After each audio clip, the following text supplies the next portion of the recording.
Olá pessoal que me acompanha no YouTube, está começando mais um Bom Dia Mercado, edição noturna. Estou gravando esse vídeo na quarta-feira à noite, então muito boa noite para quem está assistindo agora e muito bom dia para quem está acordando. Vou fazer o meu planejamento para essa quinta-feira de Europa League e antes também comentar um pouco dessa quarta-feira de Champions League.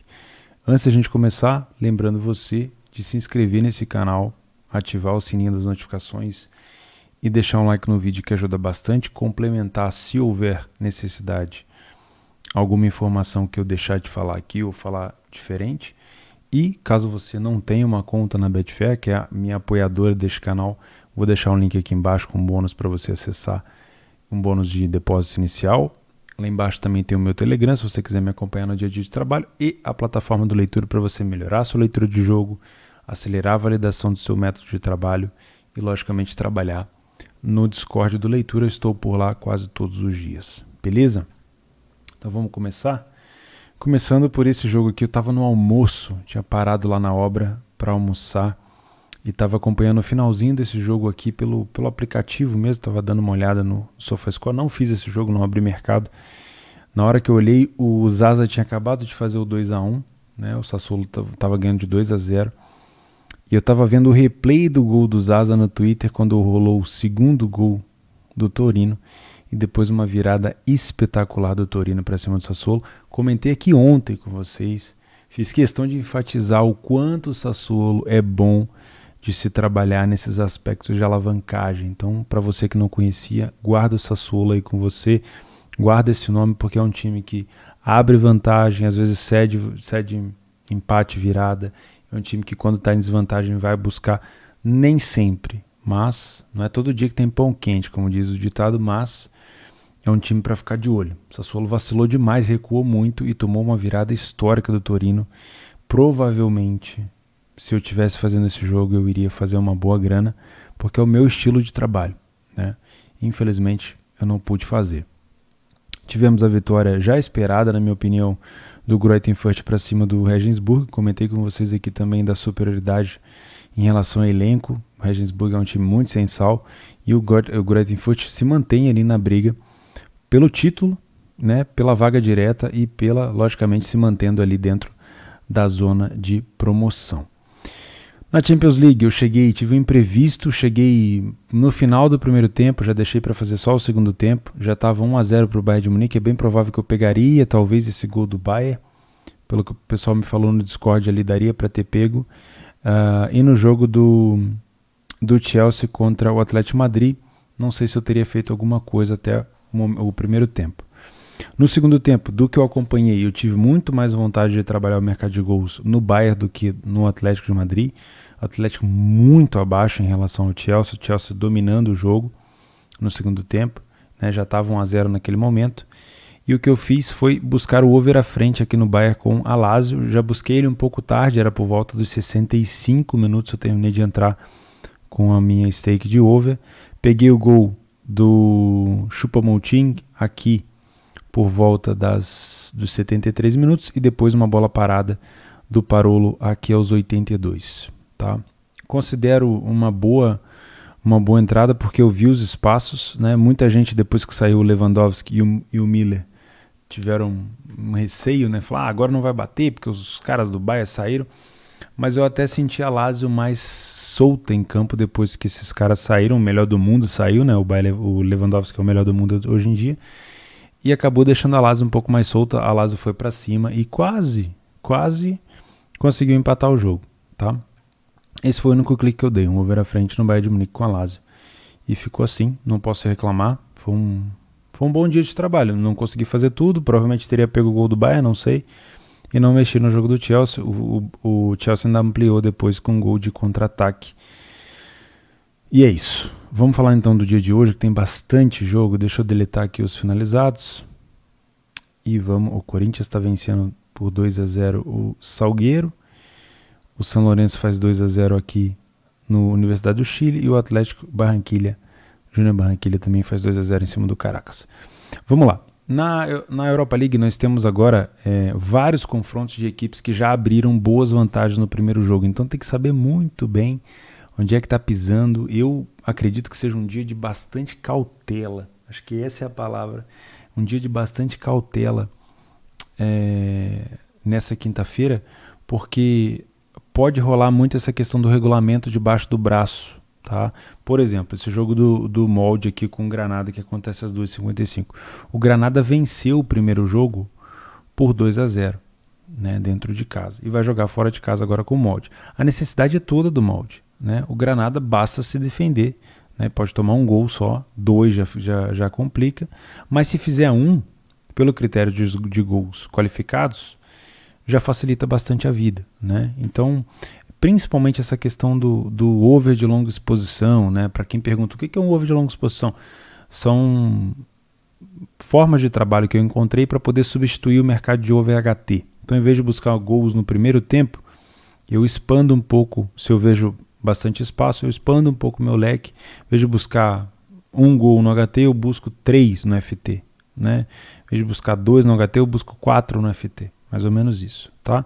Esse é o meu over de longa exposição. Então, nesse tipo de cenário, e assim como outros cenários que eu vou citar aqui, pode ser perigoso, às vezes, você buscar tantos gols. Por exemplo, se o Granada fizer um gol aqui, vão ser 3-0 e um gol fora de casa. O molde vai ter que fazer muito gol, mas aí o Granada pode se fechar. Então, eu sempre gosto de trabalhar gols quando eu tenho um cenário mais favorável, né? Não conheço tanto o time do Granada para saber se ele vai explorar o contra-ataque ou não. É diferente, por exemplo, aqui, ó. Shakhtar e Roma. A Roma fez 3-0 no primeiro jogo, mas eu sei que a Roma tem uma característica muito boa de contra-ataque. Então aqui eu já tenho um cenário diferente, porque aqui eu tenho certeza do que eu conheço da Roma, né? Eu sei que o Shakhtar tem que vir para cima, se lançando, e eu sei que a Roma vai ter espaço para contra-atacar. Então esse aqui para mim é um jogo para gols. Por que molde e Granada não é? Porque não é que ele não seja, é porque eu não tenho conhecimento das duas equipes, entendeu? Então, por exemplo, esse jogo do molde com Granada, eu prefiro assistir um pouco do jogo para depois tirar a minha conclusão do que já vir com um possível viés aqui de que vai ser um jogo aberto. Nesse momento, acho uma cotação do Granada baixa. 2,20 para um time que já ganhou o primeiro jogo por 2-0, eu acho uma odd baixa. Por quê? Porque o molde provavelmente vai ter as ações ofensivas, vai ter a bola, vai tentar ter a bola, e se o Granada decidir recuar um pouco mais, essa odd pode corrigir. Já aqui no Shakhtar Donetsk com a Roma, eu já nem olho tanto para o mercado de match odds, porque eu sei que indo para cima e fazendo uma marcação-pressão e colocando as linhas altas, a Roma provavelmente vai ter o contra-ataque. Se o Shakhtar fizer isso, a Roma provavelmente vai ter o contra-ataque, então o match odds aqui já fica um pouco mais perigoso. Então para cá eu pretendo buscar o mercado de gols.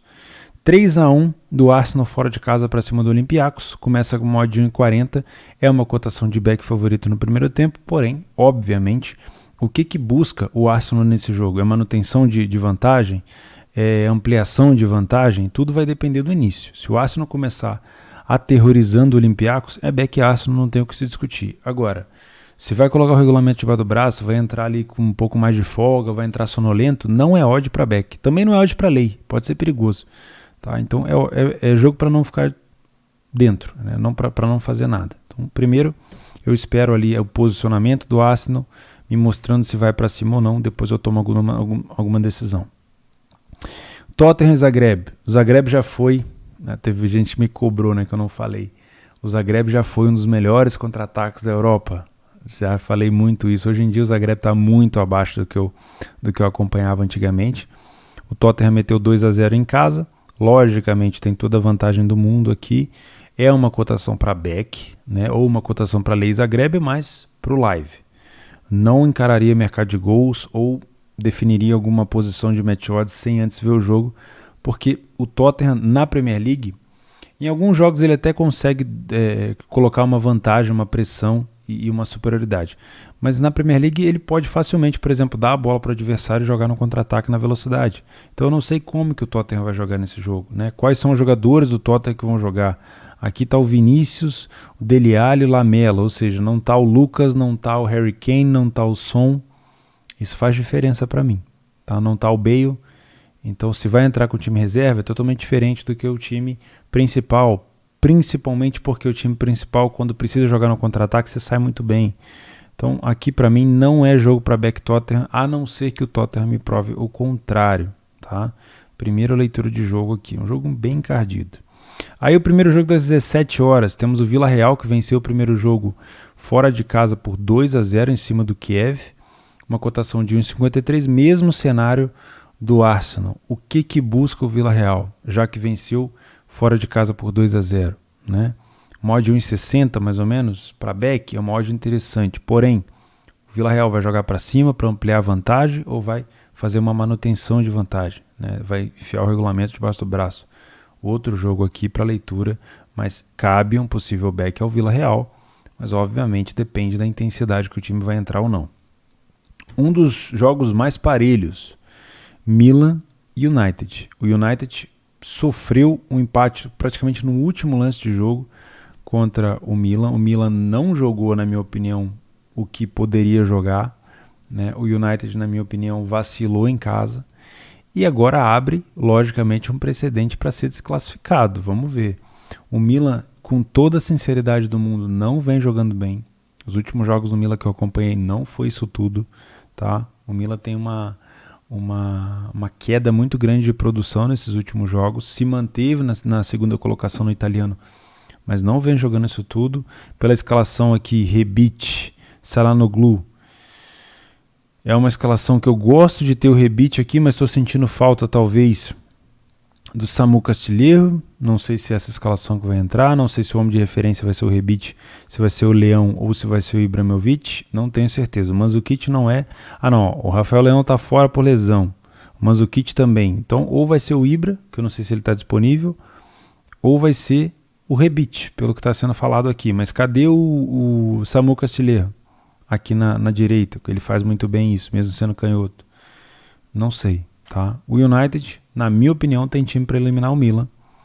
Mas se o Milan conseguir jogar bem além do que ele vem jogando nos últimos jogos, aí sim pode desbancar um pouco esse favoritismo do United. Cotação de 2,20 é justa para o United hoje? Pelo que vem jogando o Milan nos últimos jogos, sim, é justa, né? Para o Milan colocar o United em lei, o United vai ter que jogar completamente desinteressado, né? Características do Milan em casa: muita posse de bola, time com linhas altas, confiando muito no Donnarumma, um time que explora muitos escanteios, muitas bolas aéreas, tenta povoar bastante a área adversária e vai dar contra-ataque para o United. O United tem jogador bom de passe para enfiar passe, tem jogador de correria.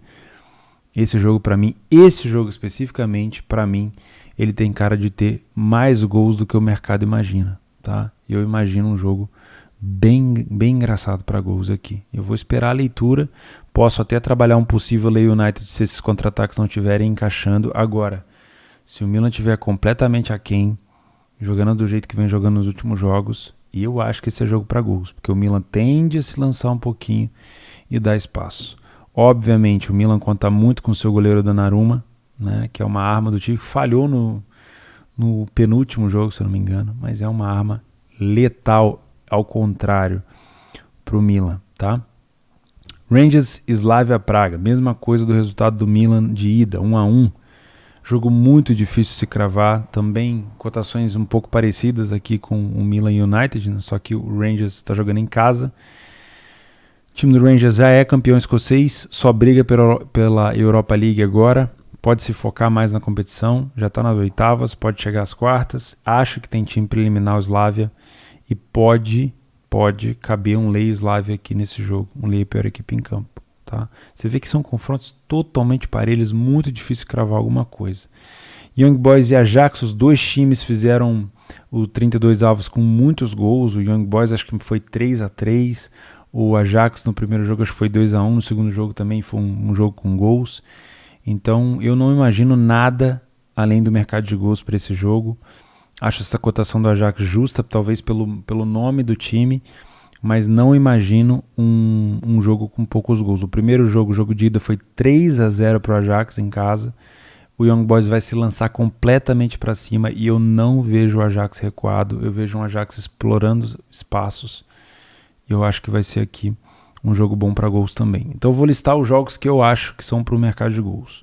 Na minha opinião, o Milan com o United é um jogo onde o mercado espera poucos gols, talvez um jogo mais truncado, mas eu espero bastante gols. Se fosse para dar um palpite aqui, eu trabalharia um over de longa exposição para 3,5, 4,5, não sei não, tá?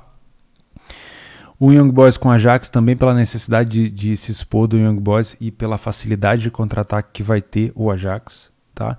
E o Shakhtar Donetsk contra a Roma, porque a Roma tem uma excelente bola aérea e tem um contra-ataque muito bom, porém tem uma defesa fraca, então também acho que é um jogo para gols.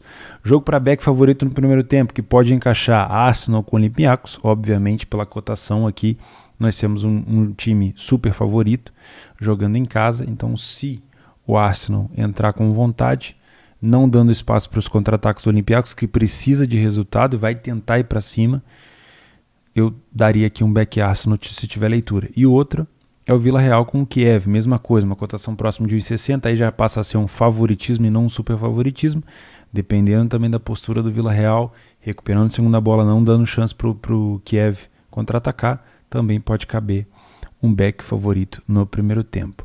Molde Granada, eu estou em cima do muro. Confesso para vocês que, mesmo pela necessidade do molde, eu não sei se o time do Granada explora tão bem assim os contra-ataques, então eu preciso dar uma olhada antes para fazer qualquer tipo de comentário. E Rangers Slavia também é um jogo incógnita para mim. Eu não sei como joga o Slavia, faz muito tempo que eu não vejo jogos do Slavia. Então pode ser um jogo com troca de superioridade, onde dê espaço para um layer para a equipe em campo, mas também pode ser um jogo aberto. Então eu vou estar disposto a saber olhando o jogo ao vivo. Beleza, pessoal? Jogo de Europa League, principalmente nessa rodada da volta das oitavas, costuma ser um jogo com bastante gols. Com troca de superioridade, com bastante erro defensivo, com bastante contra-ataque. Então, se você está numa posição confortável demais no match odds, excelente. Mas se você está numa posição de match odds que te causa algum perigo, que te causa algum risco, que você está sentindo, sabe, tensão naquela posição, dá uma conferida de novo na sua leitura, não confia em peso de camisa, foca no que você está vendo. Beleza? A gente se vê amanhã, um excelente dia de trabalho para todos e bom descanso.